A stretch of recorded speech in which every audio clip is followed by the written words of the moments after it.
नमस्कार। जी नमस्कार, बताइए। अरे ये शिक्षक वाले सब लोग आंदोलन कर रहे थे वहाँ गर्दनी बाग में। इन लोगों का कोई परमिशन ले नहीं रहा, इन लोगों को धरने के लिए कोई रिसीव नहीं कर रहा है। वहाँ तो राइट है ना इन लोगों को धरने के लिए। अच्छा, मैंने विभाग से नहीं कोई कोऑर्डिनेट कर रहा है? मैंने विभाग से नहीं, यहाँ तो आप लोगों के जो अधिकारी होते हैं इंटीमेट करना पड़ता है ना धरने के लिए, प्रदर्शन के लिए। आप क्या कहा जा रहा है कि नियम थोड़ा बदलाव होगा कि हर दिन का परमिशन मिलेगा, अनिश्चित काल नहीं मिलेगा? अच्छा, तो हम चेक करा लेते हैं। ये लोग कब का चाह नहीं रहा नहीं नहीं, आप यहाँ सब अभ्यर्थी लाठीचार्ज हुआ होगा, आपको जानकारी में होगा ही। है? हाँ, अभी भी लाठीचार्ज वहाँ चल ही रहा है। कल रात में भी लाठीचार्ज हुआ गर्दनी बाग स्टेडियम में। सब लोग था, खाने पीने का इन लोगों का जो सामान था उठा करके फेंक दिया गया। अभी सब लोग इको पार्क में कुछ लोग आए हैं, कुछ लोग इधर उधर हैं। तो इन लोगों का खाली यही है कि एक जगह ये लोग चाहते हैं कि बैठ करके कम से कम जो इनका डेमोक्रेटिक राइट है वहाँ धरना दें।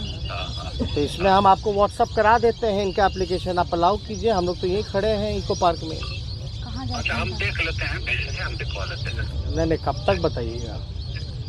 अरे भेजिए ना पहले, कब तक बताइए? अभी हिसाब लीजिएगा हमसे। हम भेज अभी देते हैं। भेजिए, नहीं तब तक जो है हिसाब ले रहे हैं, कब तक बताइएगा। आप तेजस्वी यादव बोल रहे हैं, डीएम साहब? अच्छा सर। हम लोग ना हम आपको व्हाट्सअप हम भिजवा देते हैं।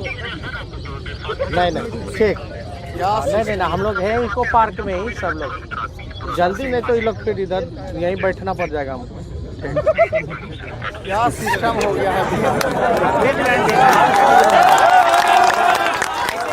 जो हो सकता है खाना पीना, आप समझ सकते हैं इस ठंड में आप लोगों के साथ कल क्या किया गया। जी सर, लाठी डंडा बरसाने का काम किया। पहले हम लोगों के ज़माने में जब सरकार थी तो हड़ताली चौक पे धरना प्रदर्शन होता था। जी सर। उसके बाद फेंक दिया गया नाला के पास। अब वो भी आप लोगों को अधिकार नहीं मिल रहा कि आप अपने आवाज़ को बुलंद कर सकें। तो आप समझ जाइए, लोकतांत्रिक व्यवस्था तो रही नहीं। कुछ दिन पहले आप लोग याद कीजिएगा तो हम तो पहले ही कहे थे कि लोकतंत्र खतरे में है। तब लोगों को मजाक लगता था, बहुत बड़ी बात कह रहे हैं। ऐसा नहीं है, उस समय भी हम कहते थे कि अपना संविधान खतरे में है, जो कॉन्स्टिट्यूशन है अपना वो खतरे में है, तो भी लोगों को मजाक लगता था। लेकिन आज जो स्थिति बनी है, 16 साल से बिहार के मुख्यमंत्री नीतीश कुमार हैं।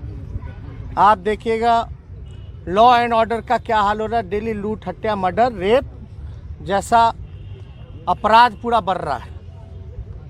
हम पूरी तरीके से अभी भी मानते हैं कि ये 16 साल की जो डबल इंजन की सरकार, बताइए 40 में से 39 सांसद बिहार के एनडीए के हैं, केंद्र में दर्जनों मंत्री हैं, बिहार में इनकी चोर दरवाजे से आई हुई सरकार है, भाजपा के 2 उप मुख्यमंत्री हैं। क्या किया आपके लिए, क्या मिला आपको? हम जानते हैं, हम नौजवान हैं, आप लोगों के दुख दर्द को जानते हैं। बीपीएससी का क्या हाल है आप लोग सब लोग जानते हैं। आप बताइए, आज भरे होंगे, आज आपका उम्र होगा, उम्र निकल जाएगा, उसके चक्कर में तो कहाँ जाइएगा? तो हमने चुनाव में ये भी कहा था कि अगर बीपीएससी अगर काम ढिलाई अगर करती है, नाना नुकुर करती है, जिसके कारण आपका उम्र चला जाएगा, तो अगर हमारी सरकार बनेगी तो उन लोगों का उम्र जो है वो बढ़ाने का काम करेंगे, ताकि उनको नौकरी मिलने में आसानी हो, सहूलियत हो। एक एक चीज़ का बल्कि तारीख तय था। हमने यही कहा था ना कि 4.5 लाख नौकरियां जो हैं, 4.5 लाख नौकरियां बिहार सरकार जब चाहे तब दे सकती है। नर्स का हो, शिक्षक का हो, इंजीनियर का हो, डॉक्टर का हो। आज अस्पताल चल जाइए, कोई नहीं सुनने वाला, देखने वाला। शिक्षकों की भारी कमी है, हर जगह प्रोफेसर्स की कमी है यूनिवर्सिटीज़ में। आप देखिएगा सपोर्टिंग स्टाफ हो, नर्स हो, सब जगह जो वैकेंसी खाली। तो हमने यही कहा था ना कि जो रिक्त पदें हैं, आते ही हम जो है 4.5 लाख वो भरेंगे और 5.5 लाख नौकरियां वो होंगी जो कि राष्ट्र औसत के मुकाबले आने के। मान लीजिए जितना हमको ज़रूरत है कम से कम उतना भी हमको पद भरना होगा। और हमने तय भी कर दिया था कि पहले कैबिनेट मीटिंग में जो है इसको हम पूरा करेंगे। हालांकि जो वजह है, हम भले ही हमारी पार्टी को, हमारे गठबंधन को ज़बरदस्ती विपक्ष में डाला गया, लेकिन इससे हमको परवाह नहीं। जो मेरा कल मुद्दा था, हमारी सरकार जब बनती जो हम काम करते, लेकिन यही है ना कि ये लोग तो साजिश से विधानसभा बंद करना चाह रहे थे। और जाहिर से जब विधानसभा को मौन आप कर दीजिएगा तो हमको सड़क पर उतरना ही पड़ेगा। हमने ये भी कहा था कि मुख्यमंत्री के आवास का हम घेराव करेंगे, क्योंकि आपको जो है उम्मीद सरकार से नहीं। आप हाँ दीपक जी नमस्कार। नमस्कार। नहीं, हम लोग यहाँ इको पार्क में भारी सब लोग बैठा हुआ है, आंदोलन करता सब, शिक्षक वाले सब, जिनका अभी कोर्ट से भी ऑर्डर आया था 4 दिसंबर को कि नियुक्ति पत्र जारी करने का। तो इन लोग गर्दनी बाग में एप्लीकेशन वगैरह दिए हुए थे, इन लोगों को उखाड़ करके फेंक दिया गया। अब तो इन लोगों का डेमोक्रेटिक राइट है ना कि भाई धरना प्रदर्शन दे सकते हैं सरकार को इंटिमेट करके।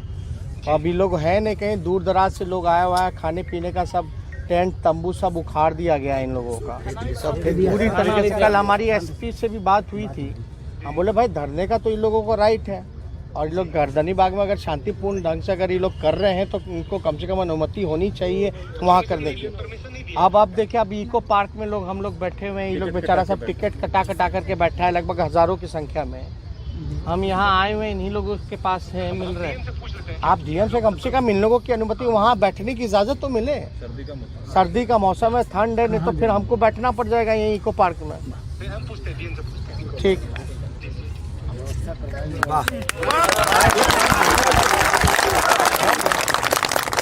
तो आप समझिए कि ये लोग तो सबको मौन करना चाहते हैं।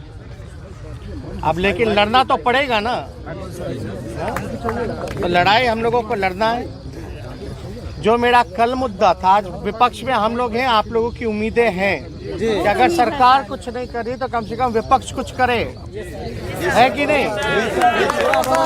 तो हम लोगों को सरकार में रहते तो एक कलम से होता, अब विपक्ष में तो भले ही लाठी खा करके भी अधिकार लेना पड़ेगा, तो लेंगे हम लोग।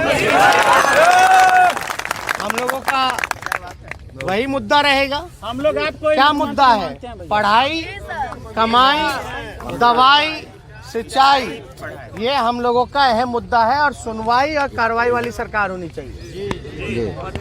सुनवाई के लिए हम आ गए हैं यहाँ आप लोगों के बीच, और कार्रवाई रोड पे करना है।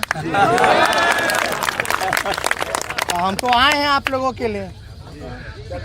सभी जात धर्म को छोड़ करके सब लोग, आप लोग जब तक एक नहीं होइएगा, जात पात और धर्म की राजनीति से आप लोग जब तक ऊपर नहीं उठिएगा, तब तक सफलता आपको नहीं मिलेगी।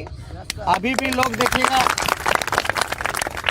कुछ भी कहे, आंदोलन को लोग तो कमजोरी ही करता है ना, जो सत्ता में बैठे लोग हैं। तो अगर आप लोग एकजुट रहिएगा तो आप लोगों को सफलता मिलेगी।